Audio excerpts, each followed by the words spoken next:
ଶ୍ରାବଣ ମାସ ସୋମବାର ଦିନ ଲିଙ୍ଗରାଜ ମନ୍ଦିରରେ ସ୍ୱୟଂ ବିରାଜମାନ ହୋଇଗଲେ ଦେବଦେବ ମହାଦେବ।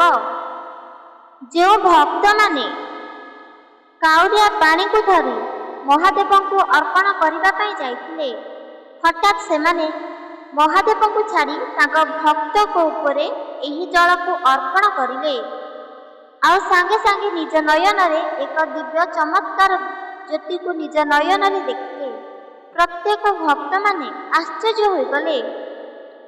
ଆଉ ଏକଥା କହିବାକୁ ଲାଗିଲେ, ପ୍ରକୃତରେ ଦେବଦେବ ମହାଦେବ ଆମ ଚତୁଃପାର୍ଶ୍ୱରେ ବିରାଜମାନ ଥାଆନ୍ତି, କିନ୍ତୁ ଆମେ ଖାଲି ଆଖିରେ କେବେ ବି ତାଙ୍କୁ ଦେଖିପାରୁନାହାନ୍ତି।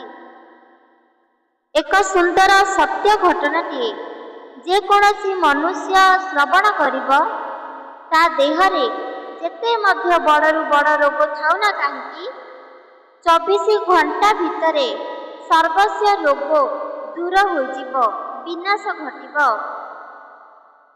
ବଞ୍ଚିଥିଲା ପର୍ଯ୍ୟନ୍ତ କୌଣସି ବି ରୋଗ ସେହି ମନୁଷ୍ୟକୁ ହୋଇପାରିବ ନାହିଁ। ଏକଥା ସେହି ଭକ୍ତଟିଏ ପ୍ରତ୍ୟେକ ବ୍ୟକ୍ତିଙ୍କୁ କହିଥିଲେ। ଆଉ ଏହି ଚମତ୍କାର ସତ୍ୟ ଘଟଣାକୁ ମଧ୍ୟ ପ୍ରତ୍ୟେକ ବ୍ୟକ୍ତି ଜାଣିବା ପାଇଁ ସମସ୍ତଙ୍କୁ ନିବେଦନ ମଧ୍ୟ କରିଥିଲେ। ସେଠାକୁ ଯାଇଥିବା ପ୍ରତ୍ୟେକ ଭକ୍ତ ମଧ୍ୟ ଏହି ଚମତ୍କାର ଘଟଣା ନିଜ କର୍ଣ୍ଣରେ ଶ୍ରବଣ କରିଥିଲେ। ଦେଖୁ ଦେଖୁ ଗୋଟିଏ ଘଣ୍ଟା ବିତି ନାହିଁ, ତାଙ୍କ ଘରରୁ ଫୋନ୍ କଲ୍ ଆସିବାକୁ ଲାଗିଲା। ଆଉ ଯାହା ବି ମାନସିକ କରି ମହାଦେବଙ୍କ ଲିଙ୍ଗରାଜ ମନ୍ଦିରକୁ ଯାଇଛନ୍ତି, ତାଙ୍କର ପ୍ରତ୍ୟେକ ଆଶା ସ୍ୱପ୍ନ ପୂରଣ ହୋଇଗଲା। ଏକଥା ଏକ ଚମତ୍କାର ତଥ୍ୟ। କିଛି ବ୍ୟକ୍ତି କହିଥାନ୍ତି ଭଗବାନ ଏଠାରେ ନାହାନ୍ତି, କିନ୍ତୁ ପ୍ରକୃତରେ ଭଗବାନ ଏଠାରେ ହିଁ ଅଛନ୍ତି, ଆପଣଙ୍କ ଚତୁଃପାର୍ଶ୍ୱରେ।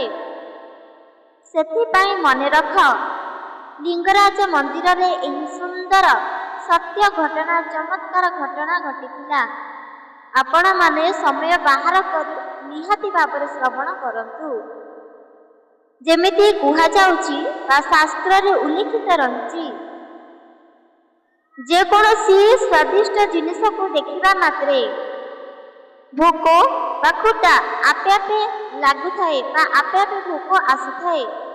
ଠିକ୍ ସେମିତି ବିନା ପୂଜା, ବିନା ଉପବାସ ବ୍ରତରେ ମଧ୍ୟ ଭଗବାନଙ୍କର ଆଶୀର୍ବାଦ ପ୍ରାପ୍ତ କରିବାକୁ ଚାହୁଁଥିଲେ, ଏହି ସୁନ୍ଦର ଚମତ୍କାର ଘଟଣା ନିହାତି ଭାବରେ ଶୁଣନ୍ତୁ। ପ୍ରତ୍ୟେକ ବର୍ଷ ବର୍ଷ, ମାସ, ପ୍ରତ୍ୟେକ ଦିନ ଆଉ ପ୍ରତ୍ୟେକ ସମୟ ଯେକୌଣସି ବି ଆପଣ କର୍ମ କରନ୍ତି, ସେହି କର୍ମ ପାପ ନା ପୁଣ୍ୟ ଆପଣଙ୍କୁ ଜ୍ଞାତ ନାହିଁ। କିନ୍ତୁ ଯଦି ଆପଣ ଏହି ସତ୍ୟ ଘଟଣା, ଭଗବାନ ମହାଦେବଙ୍କର ଏହି ସୁନ୍ଦର ଚମତ୍କାର ତଥ୍ୟ ଯଦି ନିଜ କର୍ଣ୍ଣରେ ଶ୍ରବଣ କରୁଛନ୍ତି, କେବଳ ଆଉ ଗୋଟିଏ ଘଣ୍ଟାରେ ଆପଣଙ୍କର ପ୍ରତ୍ୟେକ ଇଚ୍ଛା, ଶରୀରରେ ଥିବା ପ୍ରତ୍ୟେକ ବିମାର ସବୁଦିନ ପାଇଁ ବିନାଶ ଘଟିବ। ଏହା ଏକ କବଚ ପରି କାର୍ଯ୍ୟ ଆପଣଙ୍କର କରିବ, ସୁରକ୍ଷା କବଚ ପରି। ଆପଣଙ୍କୁ କୌଣସି ରୋଗ ମଧ୍ୟ ସ୍ପର୍ଶ କରିପାରିବ ନାହିଁ। ଏହି ଚମତ୍କାର ତଥ୍ୟ ନିହାତି ଭାବରେ ଶ୍ରବଣ କରନ୍ତୁ, ଯାହାକି ଲିଙ୍ଗରାଜ ମନ୍ଦିରରେ ଘଟିଥିଲା ଏହି ଚମତ୍କାର ତଥ୍ୟ। ଚାଲନ୍ତୁ ସମ୍ପୂର୍ଣ୍ଣ ତଥ୍ୟ ଆମେ ଦେଖିଥିବା, ନିଜ କର୍ଣ୍ଣରେ ଶୁଣିଥିବା ପ୍ରତ୍ୟେକ ବ୍ୟକ୍ତିଙ୍କୁ ଶୁଣାଇବା। ଆମର ଯେମିତି ପ୍ରତ୍ୟେକ ଇଚ୍ଛା ସ୍ୱପ୍ନ ପୂରଣ ହୋଇଛି, ଦେହରେ ସମ୍ପୂର୍ଣ୍ଣ ରୋଗ ବିନାଶ ଘଟିଛି, ଠିକ୍ ସେମିତି ପ୍ରତ୍ୟେକ ବ୍ୟକ୍ତିର ଦୁଃଖ କଷ୍ଟ ଦୂର ହେବା ସଙ୍ଗେ ସଙ୍ଗେ ରୋଗ ମଧ୍ୟ ବିନାଶ ହେବ, ଆଶୀର୍ବାଦ ମଧ୍ୟ ପ୍ରାପ୍ତ ହେବ। ନିହାତି ଭାବରେ ଏହାକୁ ସମ୍ମାନ ଦେଇ, ସତ୍ୟ ମାନି ଥରେ ମାତ୍ର ଶ୍ରବଣ କରନ୍ତୁ। ଗୋଟିଏ ଦିନରେ କେବଳ ଥରେ ମାତ୍ର ସମୟ ବାହାର କରି ଶ୍ରବଣ କର। ତା କାଲି ଦେଖିବେ ଆପଣଙ୍କର ଭାବିଥିବା ସ୍ୱପ୍ନ ବା ଦେଖିଥିବା ସ୍ୱପ୍ନ, ଭାବନା ମନସ୍କାମନା ପୂରଣ ହୋଇଛି କି ନାହିଁ, ପ୍ରତ୍ୟେକ ତଥ୍ୟ ସମ୍ପୂର୍ଣ୍ଣ ଭାବରେ ପୂରଣ ହୋଇଯିବ। ଏବେ ଚାଲନ୍ତୁ ଜାଣିବା ଲିଙ୍ଗରାଜ ମନ୍ଦିରରେ ଘଟିଥିବା ଏହି ସୁନ୍ଦର ଘଟଣା। ପ୍ରତ୍ୟେକ ମନୁଷ୍ୟ ଜାଣିବା ଅତି ଜରୁରୀ। ଯେକୌଣସି ଭକ୍ତ ମହାଦେବଙ୍କ ଶ୍ରାବଣ ମାସରେ ପୂଜା ଆରାଧନା କରୁଛନ୍ତି, ଆଉ ଯେକୌଣସି ବ୍ୟକ୍ତି ପୂଜା ଆରାଧନା କରୁନାହାନ୍ତି, ତଥାପି ଆପଣମାନେ ଶ୍ରବଣ କରନ୍ତୁ। ଚାଲନ୍ତୁ ଜାଣିବା ସତ୍ୟ ବଚନ। ଜୟ ଜଗନ୍ନାଥ, ରାଧେ ଶ୍ରୀକୃଷ୍ଣ। ଏହି ସୁନ୍ଦର ପୃଥିବୀ ଭଗବାନ ସୃଷ୍ଟି କରିଛନ୍ତି। ମନୁଷ୍ୟ, କୀଟପତଙ୍ଗ, ଗଛଲତା, ଜୀବଜନ୍ତୁ ପ୍ରତ୍ୟେକ ସୁନ୍ଦର ଜିନିଷ କେବଳ ଭଗବାନ ହିଁ ସୃଷ୍ଟି କରିଛନ୍ତି। ତାହେଲେ ଭଗବାନ କେମିତି ନାହାନ୍ତି? ପ୍ରତ୍ୟେକ ମନୁଷ୍ୟ କହିଥାନ୍ତି ନିଜର ଭାଗ୍ୟ ନିଜେ ଗଢ଼ି ହୁଏ। ଏହା ତ ସତ୍ୟ ଅଟେ, କିନ୍ତୁ ନିଜର କର୍ମକୁ ନିଜେ ହିଁ ଠିକ୍ କରିହେବ ନାହିଁ। ପ୍ରତ୍ୟେକ ଦିନ ଭଗବାନଙ୍କର ଦର୍ଶନ, ଭଗବାନଙ୍କର ବାଣୀ, ଅମୃତ ବାଣୀ, ଭଗବାନଙ୍କର ସୁନ୍ଦର କାହାଣୀ ନିହାତି ଭାବରେ ଶ୍ରବଣ କରନ୍ତୁ। କର୍ମ ଆପେ ଆପେ ଆପଣଙ୍କର ସବୁକିଛି ଅମୃତ ତୁଲ୍ୟ ହୋଇଯିବ। ଆପଣମାନେ ଯଦି ଭାବୁଛନ୍ତି ଜୀବନରେ ସଦାସର୍ବଦା ହାରି ଯାଇଛନ୍ତି, ଠକି ଯାଇଛନ୍ତି, କୌଣସି କ୍ଷେତ୍ରରେ ବିଜୟ ପ୍ରାପ୍ତ କରିପାରୁନାହାନ୍ତି, ପରାସ୍ତ ହିଁ ହେଉଛି, ତାହେଲେ ଏହି ଭିଡ଼ିଓରୁ ଆପଣ ନିହାତି ଭାବରେ ଶ୍ରବଣ କର। ଏମିତି ଗୋଟିଏ ସୁନ୍ଦର ଚମତ୍କାର ଘଟିଥିଲା, ଯାହା ପ୍ରତ୍ୟେକ ବ୍ୟକ୍ତି ଜାଣିବା ଅତି ଜରୁରୀ। ଲିଙ୍ଗରାଜ ମନ୍ଦିରର ପାଖରେ ଗୋଟିଏ ଗ୍ରାମଟି ରହିଛି, ଛୋଟିଆ ଗ୍ରାମଟି। ସେହି ଗ୍ରାମର ନାମ ହେଉଛି ସୁନ୍ଦରପଲ୍ଲୀ। ସୁନ୍ଦରପଲ୍ଲୀ ଗ୍ରାମରେ ଏକ ବହୁତ ବଡ଼ ଧନ ବ୍ୟକ୍ତି ଥିଲା। ତା ପାଖରେ ପ୍ରଚୁର ଧନ ସମ୍ପତ୍ତି ଥିଲା। ଏହା ଏକ ସତ୍ୟ, କୌଣସି ଗପ କିମ୍ବା କୌଣସି କାହାଣୀ ନୁହଁ। ସେହି ଧନବାନ ବ୍ୟକ୍ତିର ନାମ ହେଉଛି ସୁରେନ୍ଦ୍ର। ସୁରେନ୍ଦ୍ରଙ୍କର କେବଳ ଗୋଟିଏ ହିଁ ପୁତ୍ର ଥିଲା। ତାର ଆଉ କୌଣସି ପୁତ୍ରୀ କିମ୍ବା ପୁତ୍ର ଜନ୍ମିତ ନଥିଲା। ସ୍ତ୍ରୀ, ପୁତ୍ର ଆଉ ସ୍ୱାମୀ ତିନି ଜଣ ବହୁତ ଖୁସିରେ ରହୁଥିଲେ। ତାଙ୍କ ପୁତ୍ରକୁ ଏକ ଏମିତିକା ବିମାର ହୋଇଛି, ଯାହା କେବେ ବି ଭଲ ହୋଇପାରିବ ନାହିଁ। ଏହି ବିମାର ଯାହାକୁ ଥରେ ହେଇଛି ନା, ତା ଦେହରୁ ସିଏ କେବେ ବି ଛାଡ଼ି ଯିବ ନାହିଁ। ଯେତେବେଳେ ମୃତ୍ୟୁ ଆସିବ, ସେତେବେଳେ ସେହି ବିମାର ଆପେ ଆପେ ଚାଲିଯିବ। ସେହି ବିମାରର ଔଷଧ ନାହିଁ, ସେହି ବିମାର ବିନାଶ ନାହିଁ। ସେହି ବିମାରର ଗୋଟିଏ ମାତ୍ର ମାର୍ଗ ରହିଛି, ଆଉ ସେହି ମାର୍ଗ ନିହାତି ଭାବରେ ଶୁଣ। ସେହି ବିମାରର ନାମ ହେଉଛି ପାପ ରୋଗ। ପାପ ଅର୍ଥାତ୍ ଏହାର ଅର୍ଥ ଆମେ ଗରୁଡ଼ ପୁରାଣରୁ ଜାଣିଛୁ। ଯେମିତିକି ପୂର୍ବ ଜନ୍ମରେ କୁକର୍ମ ଫଳର ଦଣ୍ଡ, ଏ ଜନ୍ମରେ ପାପ ରୋଗରେ ଦେହରେ ବା ଶରୀରରେ ପୀଡ଼ା ହୋଇ ଆସିଥାଏ। ପାପ ରୋଗ ଏକ ଏମିତିକା ବଡ଼ ପାପ, ଯାହାର କ୍ଷମା ରହିନଥାଏ, ଦଣ୍ଡ ହିଁ ରହିଥାଏ।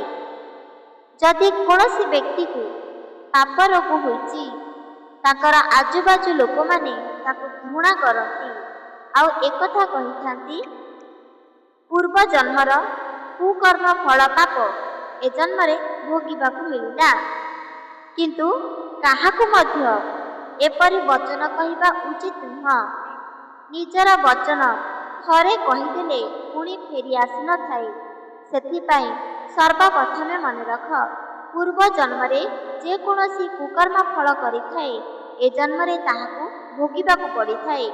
ଏ ଜନ୍ମରେ କରିଥିବା ଭଲ କର୍ମ କିମ୍ବା ପାପ କର୍ମ ଏ ଜନ୍ମରେ ଶେଷ ଆଡ଼ୁ ମିଳିଥାଏ, ନହେଲେ ପୁଣି ଏକ ଜନ୍ମରେ ତାକୁ ପ୍ରାପ୍ତ ହୋଇଥାଏ, ଯାହା ଗରୁଡ଼ ପୁରାଣରେ ଉଲ୍ଲେଖିତ ରହିଛି। ସୁରେନ୍ଦ୍ର ନାମର ବ୍ୟକ୍ତି, ତାଙ୍କ ଘରେ ଧନ ସମ୍ପତ୍ତିର ଅଭାବ ନାହିଁ। କୌଣସି ଭୋକିଲା ଲୋକ ଯଦି ଆସୁଛି, ତାହେଲେ ତାକୁ ଡାକି ନେଇ ନିଜ ଘରକୁ ଭୋଜନ ଦେଉଛନ୍ତି। ତାଙ୍କର ଏକ ଅଲିଅଳି ଗୋଟିଏ ପୁତ୍ରର ଏମିତି ଏକ ବିମାର ହୋଇଛି, ସେହି ବିମାର କେବେ ବି ଭଲ ହେଉନାହିଁ। ବାପା ପ୍ରତ୍ୟେକ ଡକ୍ଟରକୁ ନେଇ ଦେଖାଇଛନ୍ତି, ବଡ଼ରୁ ବଡ଼ ମେଡ଼ିକାଲକୁ ନେଇଛନ୍ତି, ମୁନି ଋଷିକୁ ତଥ୍ୟ ଦେଖାଇଛନ୍ତି। ପ୍ରତ୍ୟେକ ବ୍ୟକ୍ତିଙ୍କର ଔଷଧ ସେବନ କରାଇଛନ୍ତି, କିନ୍ତୁ କୌଣସି ବି ଲାଭ ହେଉନାହିଁ। ବାପା ମା ଦୁହେଁ ବହୁତ ଚିନ୍ତିତ ରହୁଥିଲେ। ଠାକୁରେ ତ ଗୋଟିଏ ସନ୍ତାନ ଦେଲେ, ସେ ପୁଣି ଏମିତିକା ଦେଲେ। ଏହି ସନ୍ତାନ ନିଜେ ନିଜକୁ ସୁଧାରି ପାରୁନି, ଆମକୁ କିପରି ସୁଧାରିବ? ଏହି ସନ୍ତାନ କେତେ ଦିନ ପର୍ଯ୍ୟନ୍ତ ଜୀବିତ ରହିବ ଏକଥା ମଧ୍ୟ ଜ୍ଞାତ ନାହିଁ। ପ୍ରତ୍ୟେକ ଦିନ ଚିନ୍ତିତ ରହୁଥିଲେ। ଦେଖୁ ଦେଖୁ ତାଙ୍କ ସନ୍ତାନକୁ 20ରୁ 21 ବର୍ଷ ବିତିଗଲା। ଧୀରେ ଧୀରେ କରି ପାପ ରୋଗ ମଧ୍ୟ ତା ସାଥିରେ ବଢ଼ିବାକୁ ଲାଗିଲା। ପାପ ରୋଗ ଥରେ ଯଦି ହୁଏ କେବେ ବି ଛାଡ଼ି ଯାଇ ନଥାଏ। ନର୍ମାଲ ପରି ଗୋଟେ ମଣିଷ ପରି ସେ ଜୀବନ ବିତାଉଥାଏ।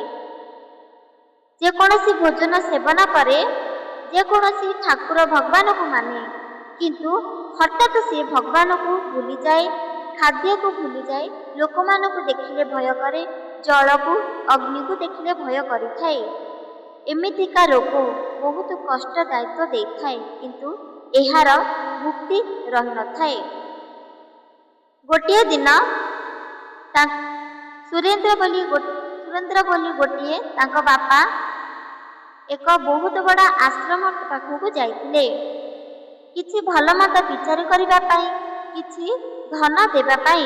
ଯେହେତୁ ତାଙ୍କେ ପ୍ରତ୍ୟେକ ବ୍ୟକ୍ତିଙ୍କୁ ସାହାଯ୍ୟ କରୁଥିଲେ, ଏହାର ଅର୍ଥ ହେଉଛି ତାଙ୍କର ପୁତ୍ର ଯେହେତୁ ଆରୋଗ୍ୟ ହୋଇପାରୁନାହାନ୍ତି, ଆଜି ନହେଲେ କାଲି ତାଙ୍କର 3ଟି ଯାକର ମୃତ୍ୟୁବରଣ ହେବ, ତ କାହିଁକି ନା ଏହି ଧନ ସମ୍ପତ୍ତିକୁ ରଖିବା, ସମସ୍ତଙ୍କୁ ସାହାଯ୍ୟ କରିବା, ଆଉ ସେହି ଧନ ସମ୍ପତ୍ତିରେ ସମସ୍ତେ ଖୁସିରେ ତ ରହିବେ। ଏପରି ବିଚାର କରି ଆଶ୍ରମ, ଭିକ୍ଷକ, ଯେକୌଣସି ମୁନି ଋଷି ଯାହାକୁ ମଧ୍ୟ ବାଣ୍ଟି ଦେଉଥିଲେ। ସେହି ବହୁତ ବଡ଼ ଆଶ୍ରମକୁ ଗଲେ, ଆଉ କିଛି ଧନ ଦେଲେ। ସେଠାରେ ପ୍ରବଚନ ଚାଲିଥିଲା, କିଛି କ୍ଷଣ ଶୁଣିଲେ। ଶ୍ରାବଣ ମାସର ମହତ୍ତ୍ୱ। ଏହି ଚମତ୍କାର ଶ୍ରାବଣ ମାସ, ଦେବଦେବ ମହାଦେବ 12 ମାସ 11 ମାସ ପର୍ଯ୍ୟନ୍ତ ତପସ୍ୟାରେ ଲୀନ ଥାଆନ୍ତି, କିନ୍ତୁ ଶ୍ରାବଣ ମାସ ସାରା ତପସ୍ୟାରୁ ଜାଗ୍ରତ ହୁଅନ୍ତି। ଏହି ସମୟରେ ଯାହା ବି କିଛି ମାଗିବ ନିହାତି ଭାବରେ ପ୍ରାପ୍ତ ହେବ। ଜୀବନର ଯାହା ବି କିଛି ଆଶା ସ୍ୱପ୍ନ, ସେ ବଡ଼ରୁ ବଡ଼ ହେଉ, ଗୋଟିଏ ସ୍ୱପ୍ନ ହେଉ, ସମ୍ପୂର୍ଣ୍ଣ ଭାବରେ ପୂରଣ ହୋଇଯିବ, କିନ୍ତୁ ନିଜ ହୃଦୟରେ ଶ୍ରଦ୍ଧା ରଖିବା ହିଁ ଜରୁରୀ ହୋଇଥାଏ। ଏକଥା ଶୁଣି ହଠାତ୍ ସେହି ବାପାର ମନ ପଡ଼ିଗଲା ତାଙ୍କ ପୁତ୍ର ତଥ୍ୟ। ମୋ ପୁତ୍ରକୁ ମଧ୍ୟ ଏପରି ବିମାର ହୋଇଛି। ଏମିତି କୌଣସି ଉପବାସ ବ୍ରତ ନାହିଁ ଯାହା ମୁଁ କରିନାହିଁ, ଏମିତି କୌଣସି ପୂଜାପାଠ ନାହିଁ, ଉପବାସ ନାହିଁ ଯାହା ମୋ ପୁତ୍ର ପାଇଁ ମୁଁ କରିନାହିଁ। ସବୁକିଛି କଲା ପରେ ବି ମୁଁ ନିରାଶ ଘଟିଛି। କାହିଁକି ନା ଏହି ବାବା ପ୍ରବଚନ ଦେଲାବେଳେ ଏହି ସୁନ୍ଦର ତଥ୍ୟକୁ ଥରେ ମାତ୍ର ମୁଁ କରିକି ଦେଖି, କେବଳ ଗୋଟିଏ ଥର। ସେହି ସମୟରେ ସୁରେନ୍ଦ୍ର ଯାଇ ତାଙ୍କର ସ୍ତ୍ରୀଙ୍କୁ ଏହି ସୁନ୍ଦର ତଥ୍ୟ ଜଣାଇଥିଲେ।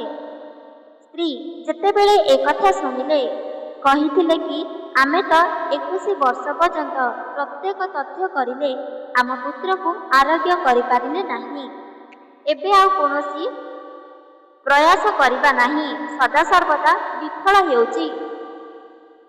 ସୁରେନ୍ଦ୍ର କହିଲେ, ଏହି ଶେଷ ପ୍ରୟାସ କରିବା, କିଏ ଜାଣିଛି ଭଗବାନ ଆମର ଏହି ପରୀକ୍ଷାରେ ସନ୍ତୁଷ୍ଟ ହୋଇଯିବେ।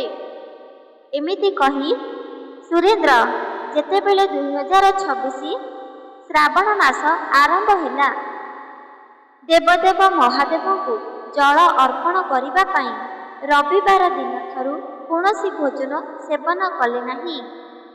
ଆଉ ଗୋଟିଏ ମାନସିକ ରଖିଲେ, ଯଦି ଦେବାର ଥିଲା କାହିଁକି ଭଲ ପୁତ୍ରଟିଏ ଦେଲ ନାହିଁ, ଆଉ ଯଦି ନ ଦେବାର ଥିଲା କାହିଁକି କୋଳରେ ଦେଲ, ଆମ 2 ଜଣଙ୍କୁ କାହିଁକି ନ ନେଲ? ଏହି ପଦଙ୍କୁ ବାରମ୍ବାର କହିଲେ। ଯଦି ଆମ 2 ଜଣଙ୍କୁ ନ ନେବାର ଅଛି, ତାହେଲେ ମୋ ପୁତ୍ରକୁ ସବୁଦିନ ପାଇଁ ଆରୋଗ୍ୟ କରିଦିଅ। ଏହି ପଦ ମା ପାର୍ବତୀ ମାଙ୍କର କର୍ଣ୍ଣରେ ବାଜିଥିଲା। ଗୋଟିଏ ସୋମବାର, ରବିବାର ଦିନ ଖୋର୍ଦ୍ଧାରେ ଥିଲେ, ସୋମବାର ଦିନ ପାଣି ଅର୍ପଣ କରିଲେ ବା ଜଳ ଅର୍ପଣ କରିଲେ। ଦେବଦେବ ମହାଦେବଙ୍କୁ ପୂଜା କରି ଭୋଗ ସେବନ କରିଲେ। ତା ସାଥିରେ ଯେକୌଣସି ପଶୁପକ୍ଷୀକୁ ମଧ୍ୟ ବଣ୍ଟନ କରିଲେ। ଭୋଗ ହେଉ, ପ୍ରସାଦ ହେଉ ବା ଖାଦ୍ୟ ହେଉ। ଧୀରେ ଧୀରେ କରି ତାଙ୍କେ ନିଜ ଭୁବନକୁ ଗଲେ।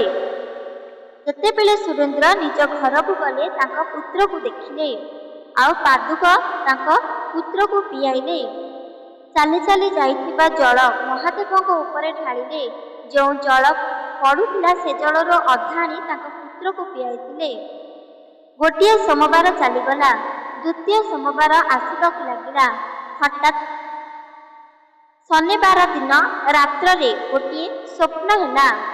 ସୁରେନ୍ଦ୍ର, ତୁମର ପୁତ୍ର ଏବେ ହିଁ ଆରୋଗ୍ୟ ହୋଇଯିବ। ତୁମେ ଚାହୁଁଥିବା ପ୍ରତ୍ୟେକ ଜିନିଷ ପ୍ରାପ୍ତ ହେବ। ତୁମ ଦୁଇ ଜଣଙ୍କୁ ମୁଁ କେବେ ବି ନେବି ନାହିଁ, ବରଂ ତୁମ ପୁତ୍ରର ଆରୋଗ୍ୟ କରିଦେବି। ତୁମେ ତୁମ ପୁତ୍ର ସ୍ତ୍ରୀଙ୍କୁ ନେଇ ଏହି ଜୀବନରେ ଖୁସିରେ ରୁହ, ଏହି ବରଦାନ ପ୍ରଦାନ କରିବି। ତୁମ ଜୀବନରେ ଯାହା ବି କିଛି କୁକର୍ମ ଥିଲା, ତୁମ ପୁତ୍ରକୁ ଭୋଗିବାକୁ ପଡ଼ିଥିଲା। ତୁମ ପୁତ୍ରର କୁକର୍ମ ମଧ୍ୟ ତାକୁ ଭୋଗିବାକୁ ବାଧ୍ୟ କରିଲା। ତୁମେ ଯେତେବେଳେ ଅସହାୟ ଲୋକ, ଦୁଃଖୀ ଗରିବ ଲୋକ, ପଶୁପକ୍ଷୀ କୀଟପତଙ୍ଗକୁ ଭୋଜନ ଦେଲ, ସମସ୍ତଙ୍କୁ ଖୁସି ବାଣ୍ଟିବାକୁ ଲାଗିଲ, ତୁମ ଦ୍ୱାରା ତାଙ୍କର ପେଟ ସଦାସର୍ବଦା ପରିପୂର୍ଣ୍ଣ ରହିଲା। ତାଙ୍କର ଆଶୀର୍ବାଦ, ତାଙ୍କର ଖୁସି ତୁମ ଉପରେ ପ୍ରଦାନ ହେଲା। ଆଉ ଏହାଦ୍ୱାରା ତୁମ ପୁତ୍ର ଆରୋଗ୍ୟ ହୋଇଯିବ। ଏକଥା ଶୁଣି ବହୁତ ଖୁସି ହୋଇଗଲେ। ତାଙ୍କ ବାପା ସ୍ୱପ୍ନରେ ଆସିଥିବା ପ୍ରତ୍ୟେକ ତଥ୍ୟ କ'ଣ ସତ୍ୟ ନା ମିଥ୍ୟା, ଏସବୁ ଭାବିପାରିଲେ ନାହିଁ। ଆଉ ତାଙ୍କ ମାଆକୁ ଏହି ବିଷୟରେ କହିଥିଲେ। ମା ଏହି କଥା ଶୁଣି ରାଜି ହୋଇଥିଲେ। ଦ୍ୱିତୀୟ ସୋମବାର ଦିନ ଏହି ସବୁ ଦୃଶ୍ୟ ସ୍ୱପ୍ନରେ ଦେଖିଥିଲେ। ଆଉ ଦେବଦେବ ମହାଦେବଙ୍କ ମନ୍ଦିରକୁ ସୋମବାର ଦିନ ଗଲେ। ଶନିବାର ରାତିରେ ସ୍ୱପ୍ନରେ ଦେଖିଲେ, ରବିବାର ଦିନ ଉପବାସ ରହିଲେ, ସୋମବାର ଦିନ ଦେବଦେବ ମହାଦେବଙ୍କୁ ଜଳ ଅର୍ପଣ କରିବା ପାଇଁ ଚାଲିଗଲେ। ଠିକ୍ ପୂର୍ବ ପରି ପ୍ରସାଦ ଆଣି ସେବନ ନିଜ ପୁତ୍ରକୁ କରେଇଲେ। ତାପରେ ମହାଦେବଙ୍କର ପାଦୁକ ମଧ୍ୟ ଆଣିଥିଲେ, ତାଙ୍କ ପୁତ୍ରକୁ ଦେଲେ। ଦେଖୁ ଦେଖୁ ପୁଣି ଶନିବାର ହେଲା, ରବିବାର ହେଲା, ତାପରେ ସୋମବାର ହେଲା। ପିତାଙ୍କୁ ମନକୁ ଗୋଟିଏ ଭାବନା ଆସିଲା, ଆଉ ସେହି ଭାବନା ହେଉଛି, ଏହି ସୋମବାର ଦିନ ମୋ ପୁତ୍ର ମୋ ସାଥିରେ ନିଜେ ଯିବ, ମହାଦେବଙ୍କ ଉପରେ ଜଳ ଅର୍ପଣ କରିବ। ଏମିତି ବିଚାର କରି ସାଙ୍ଗରେ ନେଇଗଲେ ତାଙ୍କ ପୁତ୍ରକୁ। ସୁରେନ୍ଦ୍ର ଯେତେବେଳେ ନିଜ ପୁତ୍ରକୁ ସାଙ୍ଗରେ ନେଇ ମହାଦେବଙ୍କ ମନ୍ଦିରକୁ ଜଳ ଅର୍ପଣ କରିବାକୁ ଗଲେ, ଜଳ ଅର୍ପଣ କରିଲେ, ମହାଦେବଙ୍କୁ ପ୍ରଣାମ କରିଲେ। ସୁରେନ୍ଦ୍ରଙ୍କ ପୁତ୍ରର ଶରୀରରେ ଥିଲା ବହୁତ ବଡ଼ ବିମାର, ଯେମିତି ପାପ ରୋଗ। ଦ୍ୱିତୀୟତଃ ତାର ଦୁଇଟି ଗୋଡ଼ ମଧ୍ୟ ସାଇଜରେ ଚାଲିପାରୁନଥିଲେ। ଛୋଟେଇ ଛୋଟେଇ ଯାଇ ମହାଦେବଙ୍କୁ ଜଳ ଅର୍ପଣ କରିଲେ। ସେହି ସମୟରେ ଏକ ଏମିତିକା ଦୃଶ୍ୟ ଘଟିଥିଲା, ଯେମିତିକି ମହାଦେବଙ୍କ ଉପରକୁ ଜଳ ଅର୍ପଣ କରୁ କରୁ ହଠାତ୍ ତାଙ୍କ ପୁତ୍ରର ଦୁଇଟି ଗୋଡ଼ ଖସିଗଲା, ଆଉ ସେଠାରେ ତାଙ୍କେ ପଡ଼ିଗଲେ। ସେହି ସମୟରେ ଗୋଟେ ପୂଜା କରୁଥିବା ବ୍ରାହ୍ମଣଟିଏ ଆସିଲେ। ସାଙ୍ଗେ ସାଙ୍ଗେ ତାଙ୍କ ପୁତ୍ରକୁ ଉଠାଇବାକୁ ଲାଗିଲେ। ତାଙ୍କ ପୁତ୍ରକୁ ଉଠାଇଲେ। ନିଜ ହସ୍ତରେ ଦୁଇଟି ଯାକ ଗୋଡ଼କୁ ସମ୍ପୂର୍ଣ୍ଣ ଭାବରେ ଧୋଇଦେଲେ। ନିଜ ମୁଣ୍ଡରୁ ପାଦ ପର୍ଯ୍ୟନ୍ତ ସମ୍ପୂର୍ଣ୍ଣ ଭାବରେ 7 ଥର ବୁଲାଇଲେ। ନିଜ ହସ୍ତରେ କିଛିଟା ଜଳ ନେଇ ତାଙ୍କ ଉପରେ ଛିଞ୍ଚିଦେଲେ। ପିତା ତାଙ୍କର ବୁଝିପାରୁନଥିଲେ। ହଠାତ୍ ଯେତେ ମଧ୍ୟ ସେବକ ଭଗବାନଙ୍କର ଭକ୍ତମାନେ ଯାଇଥିଲେ, ସମସ୍ତେ ଦେଖିବାକୁ ଗଲେ। କିଏ ଗୋଟେ ପିଲାଟେ ପଡ଼ିଯାଇଛି ବୋଧେ ଭାବି ସେହି ସମୟରେ ତାଙ୍କ ପୁତ୍ର ସାଙ୍ଗେ ସାଙ୍ଗେ ବାବାଙ୍କର ଯେଉଁ ବାବା ତାଙ୍କ ସାମ୍ନାରେ ରହି ତାଙ୍କୁ ସମ୍ପୂର୍ଣ୍ଣ ଭାବରେ ଉଠାଇବାକୁ ଲାଗିଲେ, ସେ ସମୟରେ ତାଙ୍କ ପୁତ୍ର ସମ୍ପୂର୍ଣ୍ଣ ଭାବରେ ଉଠିବାକୁ ଲାଗିଲେ। ତାଙ୍କର ପାଦ ସମ୍ପୂର୍ଣ୍ଣ ଭାବରେ ଠିକ୍ ହୋଇଗଲା। ତାକେ ଚାଲିବାକୁ ଲାଗିଲେ।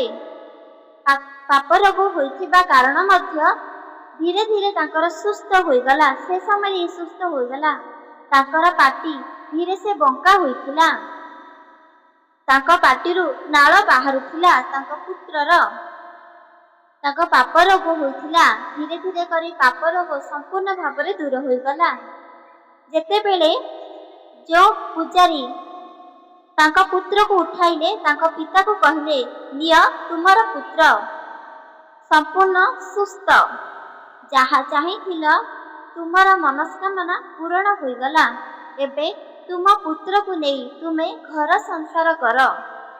ତୁମ ସ୍ତ୍ରୀ, ତୁମ ପୁତ୍ର ଆଉ ତୁମେ ସଦା ସର୍ବଦା ଖୁସିରେ ରୁହ। କୌଣସି ରୋଗ ମଧ୍ୟ ତୁମକୁ ଛୁଇଁ ପାରିବ ନାହିଁ। ଏମିତି କହି ସେଠାରୁ କିଛି ଦୂରକୁ ଚାଲିଗଲେ ଆଉ ଅନ୍ତର୍ଧାନ ହୋଇଗଲେ। ଏହି ସବୁ ଦୃଶ୍ୟ ଦେଖି ପ୍ରତ୍ୟେକ ଭକ୍ତମାନେ ମହାଦେବଙ୍କୁ ଦେଖିବାକୁ ଯାଇଥିଲେ, ଜଳ ଅର୍ପଣ କରିବାକୁ ଯାଇଥିଲେ, ଦର୍ଶନ କରିବାକୁ ଯାଇଥିଲେ। ସମସ୍ତେ ତ ତାଙ୍କ ପୁତ୍ରକୁ ଦେଖି ଆଶ୍ଚର୍ଯ୍ୟ ହୋଇଗଲେ। ଆଖି ସାମ୍ନାରେ ତାଙ୍କର ଜନ୍ମର ରୋଗ ସମ୍ପୂର୍ଣ୍ଣ ଦୂର ହୋଇଗଲା। ଶରୀର ସୁସ୍ଥ, ଗୋଡ଼ ସୁସ୍ଥ। ତାକେ ବହୁତ ଖୁସି ହୋଇଗଲେ। ଆଉ ସମସ୍ତେ ତାଙ୍କ ପୁତ୍ରକୁ କିଛି ଜଳ ଛିଞ୍ଚିବାକୁ ଲାଗିଲେ। ତାଙ୍କ ପୁତ୍ରକୁ ମୁଣ୍ଡ ଉପରୁ ଜଳ ଅର୍ପଣ କରିବାକୁ ଲାଗିଲେ। ଆଉ କହିଲେ, ସ୍ୱୟଂ ଦେବଦେବ ମହାଦେବ ଆସି ତୁମକୁ ହସ୍ତ ଲଗାଇଛନ୍ତି। ଆଉ ଏହି ହସ୍ତରେ ଯଦି ଆମେ ଜଳ ଅର୍ପଣ କରିବୁ, ତାହେଲେ ଆମ ଜୀବନ ସାର୍ଥକ ହୋଇଯିବ।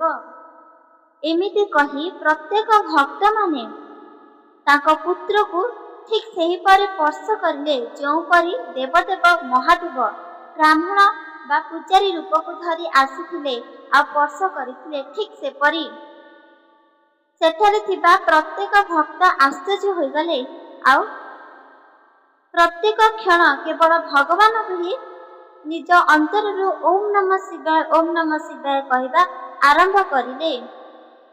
ତାଙ୍କ ପୁତ୍ର ସମ୍ପୂର୍ଣ୍ଣ ସୁସ୍ଥ ଦେଖି ତାଙ୍କ ପିତାର ଖୁସି କହିଲେ ନ ସରେ। ଧାଇଁ ଧାଇଁ ଚାଲିଗଲେ ମହାଦେବଙ୍କ ମନ୍ଦିରକୁ। ଆଉ ସେଠାରେ ଯାଇ ମହାଦେବଙ୍କୁ ଧରି ବହୁତ କ୍ରନ୍ଦନ କରିବାକୁ ଲାଗିଲେ। ହେ ପ୍ରଭୁ ମହାଦେବ, ବର୍ଷ ବର୍ଷ ଧରି ଯେଉଁ ସ୍ୱପ୍ନ ଦେଖି ଆସିଛି, ସେହି ସ୍ୱପ୍ନ ହଠାତ୍ ପୂରଣ ହୋଇଯିବ କେବେ ଭାବିନଥିଲି।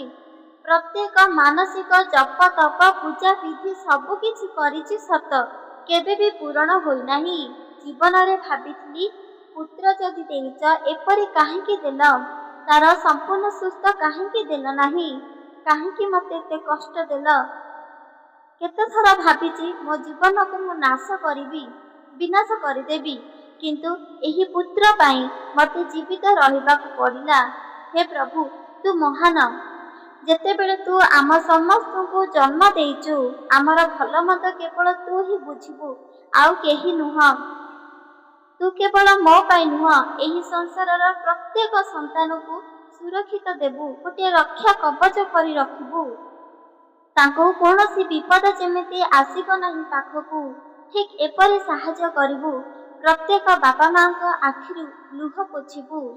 ତୁ ଯଦି ଜନ୍ମ ଦେଇଛୁ, କେବଳ ତୁ ହିଁ ରକ୍ଷା କରିବୁ। ଏମିତି କହିଲେ ଆଉ ଭଗବାନଙ୍କୁ ବହୁତ ଧନ୍ୟବାଦ ଦେଲେ। ସେଠାରୁ ତାଙ୍କ ପୁତ୍ରକୁ ନେଇ ବହୁତ ଖୁସିରେ ଓମ୍ ନମଃ ଶିବାୟ, ଓମ୍ ନମଃ ଶିବାୟ କହି କହି ଆସୁଥିଲେ। ବାଟରେ ସମସ୍ତେ ଭକ୍ତ ତାଙ୍କୁ ପଚାରୁଥିଲେ।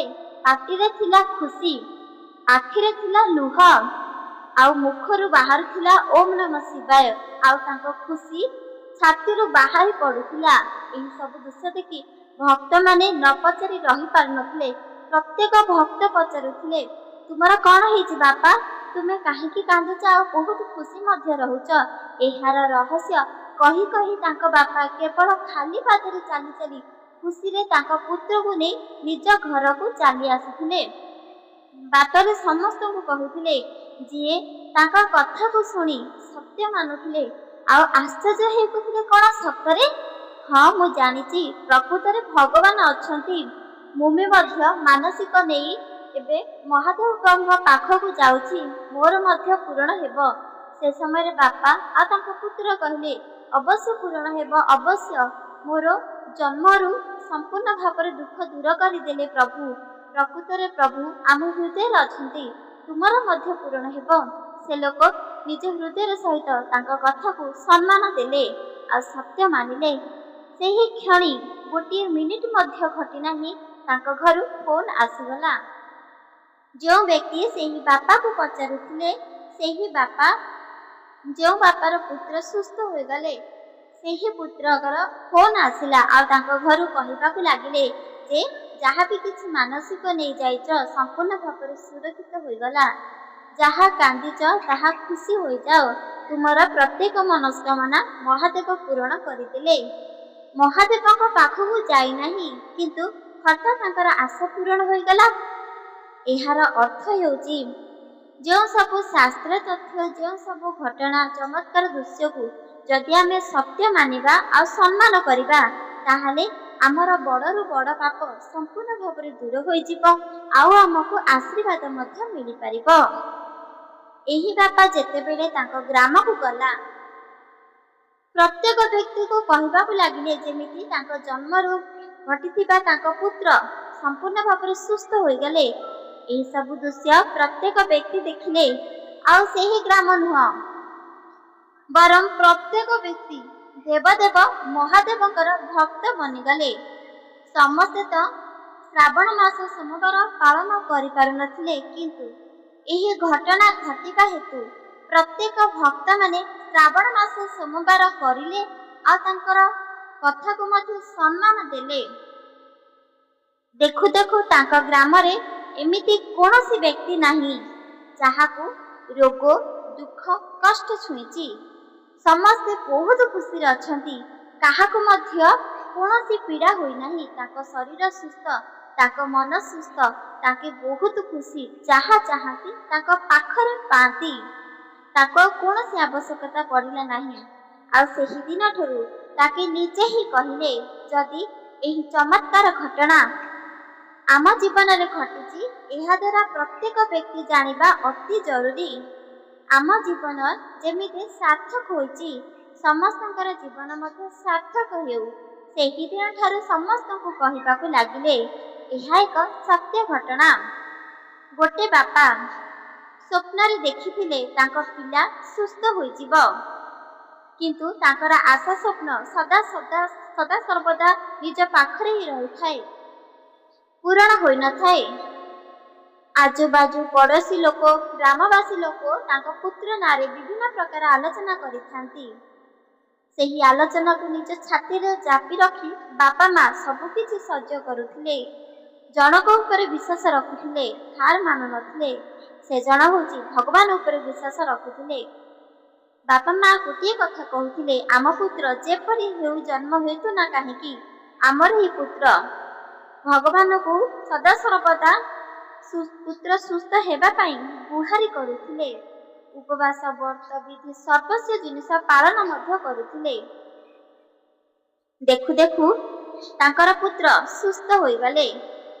ଆଉ ଏହି ଘଟଣା ପ୍ରତ୍ୟେକ ବ୍ୟକ୍ତି ମନେ ରଖିବା ଅତି ଜରୁରୀ।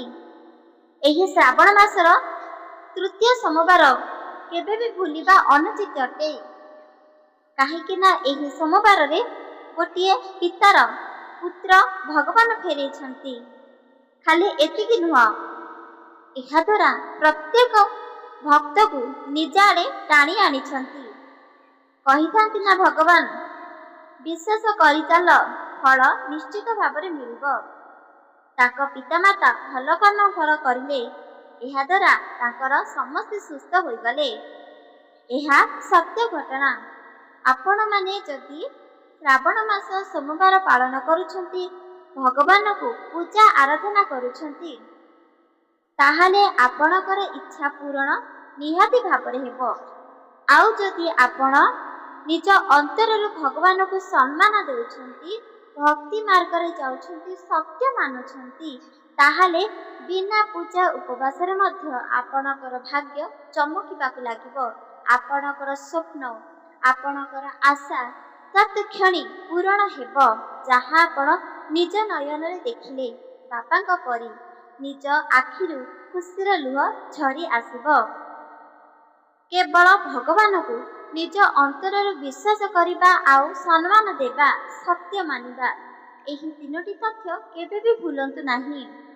ଭଲେ ଆପଣମାନେ କୌଣସି ନୀତି ନିୟମକୁ ନେଇ ମହାଦେବଙ୍କୁ ପୂଜା କର କି ନ କର, ମହାଦେବଙ୍କ ପାଇଁ ଯେକୌଣସି ଦ୍ରବ୍ୟ ପ୍ରସ୍ତୁତ ବା ଫଳମୂଳ ଦିଅ କି ନ ଦିଅ, ଉପବାସ ବ୍ରତ ପ୍ରତ୍ୟେକ ଦିନ ମନ୍ଦିର ଯାଅ କି ନ ଯାଅ, କିନ୍ତୁ ଅବଶ୍ୟ ଦୁଃଖୀ ଗରିବ ଲୋକଙ୍କୁ ସାହାଯ୍ୟ କର। ପଶୁପକ୍ଷୀ ସମସ୍ତଙ୍କୁ ଭୋଜନ ଦିଅ ବା ଆହାର ଦିଅ। ଭଗବାନଙ୍କୁ ନିଜ ଅନ୍ତରରୁ ବିଶ୍ୱାସ କର। କେବଳ ଏତିକି ହିଁ କର। ଦେଖିବେ ଆପଣଙ୍କର ପ୍ରତ୍ୟେକ ଇଚ୍ଛା ପୂରଣ ହୋଇଯିବ। ନିଜ ଘରେ ରହିଥିବା ବାପା ମା'ଙ୍କୁ ପ୍ରଣାମ କର। ବିନା ପୂଜାରେ ମଧ୍ୟ ଯାହା ଚାହିଁବେ ତାହା ପ୍ରାପ୍ତ ହୋଇଯିବ। ଏହା ଏକ ସତ୍ୟ ଘଟଣା। ଯେତେବେଳେ ଏହି ସୁନ୍ଦର ଦୃଶ୍ୟ ମୁଁ ଦେଖିଲି ନା, ସେତେବେଳେ ମୋତେ ମଧ୍ୟ ଆଶ୍ଚର୍ଯ୍ୟ ଲାଗିଲା। ପ୍ରକୃତରେ ଏହି କଳିଯୁଗରେ ଭଗବାନ ଅଛନ୍ତି। ଶାସ୍ତ୍ରରେ ଯାହା ପଢ଼ିଥିଲି କେବେ ବି ମିଥ୍ୟା ନୁହଁ, ଏହା ଏକ ସତ୍ୟ। କିନ୍ତୁ ନିଜ ଅନ୍ତରରୁ ବୁଝିବା ଆବଶ୍ୟକତା ପଡ଼ିଥାଏ। ନିଜର ବାପା ମା'କୁ ମଧ୍ୟ ଭଗବାନ ତୁଲ୍ୟ ଭାବେ ପୂଜା କର। ଯଦି ନ ପୂଜା କରୁଛନ୍ତି, କେବଳ ତାଙ୍କର ଧ୍ୟାନ ରଖ, ଯେମିତି ଖାଇବା ପିଇବା ହେଉ ବା ତାଙ୍କର କୌଣସି କାମ କଲେ ମଙ୍ଗଳ ହେଉ। ନିଜ ଅନ୍ତରରୁ ନିଜ ବାପା ମା'କୁ ଭଲ ପାଅ। ଦେଖିବ ଭଗବାନ ମଧ୍ୟ ତାଙ୍କ ଅନ୍ତରରୁ କେବଳ ଆପଣଙ୍କୁ ଭଲ ପାଇବେ, ନିଜର ସବୁ କିଛି କରିନେବେ। ଏମିତି କୌଣସି ଭାଗ୍ୟ, କୌଣସି କର୍ମ ଆପଣଙ୍କର କୌଣସି କ୍ଷତି ମଧ୍ୟ କରିପାରିବେ ନାହିଁ। ଏହା ଏକ ସତ୍ୟ ଘଟଣା। କିପରି ଲାଗିଲା କମେଣ୍ଟ ମାଧ୍ୟମରେ ନିହାତି ଭାବରେ ଜଣାଇବେ। ଯଦି ଆପଣମାନେ ମଧ୍ୟ ଏହି ଚମତ୍କାର ତଥ୍ୟ ଶୁଣି ଯଦି ସତ୍ୟ ମାନୁଛନ୍ତି, ନିଜ ଅନ୍ତରରୁ ସମ୍ମାନ ଦେଉଛନ୍ତି ଭଗବାନଙ୍କୁ, ଯଦି ଭଗବାନଙ୍କର ଭକ୍ତ ହୋଇଛନ୍ତି, ତାହେଲେ ନିହାତି ଭାବରେ ନିଜ ହୃଦୟରେ ଓಂ ନମଃ ଶିବାୟ କୁହନ୍ତୁ ଆଉ କମେଣ୍ଟରେ ଓಂ ନମଃ ଶିବାୟ ଲେଖିଦିଅନ୍ତୁ। ଆଉ କିଛି ଆବଶ୍ୟକତା ପଡ଼ିନଥାଏ, କେବଳ ଭଗବାନଙ୍କର ନାମ ହିଁ ଆବଶ୍ୟକତା ପଡ଼ିଥାଏ।